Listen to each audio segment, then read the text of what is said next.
Characteristics of enzymes हैं, ठीक है, ये हमारा दूसरा लेक्चर है। तो इसमें हम कहते हैं कि जैसे आपने इसकी डेफिनेशन में बात की थी कि एंजाइम्स जो हैं वो क्या हैं, ग्लोबुलर प्रोटीन्स हैं। एंजाइम्स क्या होते हैं, ग्लोबुलर प्रोटीन्स होती हैं, ठीक है।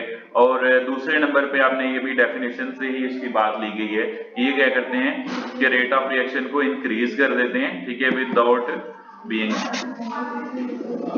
हाँ जी, ये क्या करते हैं, किसी भी रेट ऑफ रिएक्शन को इंक्रीज कर देते हैं बगैर इस्तेमाल हुए, ठीक है। ये दोनों जो चीजें थी ये हमने उसकी डेफिनेशन में डिस्कस की थी, ठीक है। अब तीसरा पॉइंट इसका ये है, ठीक है, कि it's present doesn't affect the end product, ठीक है, कि इसकी मौजूदगी जो है वो उसकी एंड प्रोडक्ट पे कोई इफेक्ट नहीं करती। क्यों? क्योंकि ये खुद इस्तेमाल नहीं होता इसमें, सिंपली ये क्या करता है कि रिएक्शन के रेट को इंक्रीज कर देता है, ठीक है। Small amount of enzyme can accelerate chemical reaction, कि अगर एंजाइम की थोड़ी सी मिकदार भी मौजूद होगी ना तो वो भी क्या करेगा, उसको स्पीड अप कर देगा केमिकल रिएक्शन को, ठीक है। आगे हमारे पास इसका जो पॉइंट है, ठीक है, वो है कि very specific in their action, कि ये अपने काम के लिहाज से बहुत ज्यादा स्पेसिफिक होते हैं, ठीक है, मखसूस होते हैं अपने काम के लिहाज से, और वेरी सेंसिटिव होते हैं।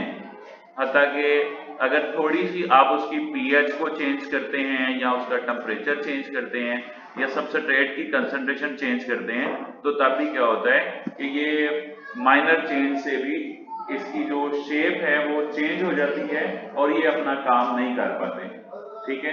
आगे हम देखेंगे किस तरह इसकी पीएच चेंज करने से या इसका टेम्परेचर चेंज करने से इसकी शेप किस तरह से चेंज होती है और किस तरह इसमें डिफॉर्मिटीज आती हैं और किस तरह ये अपना काम करना छोड़ देते हैं, ठीक है।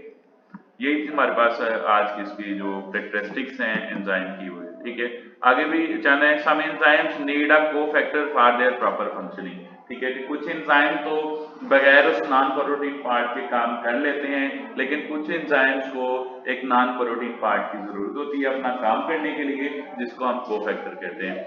आठवीं इसकी खासियत ये है कि they lower the activation energy of the reaction, कि ये क्या करते हैं, किसी भी रिएक्शन की जो एक्टिवेशन एनर्जी होती है उसको कम कर देते हैं, जिसके जरिए बड़ी स्पीड के साथ जो केमिकल रिएक्शन है वो हो जाता है।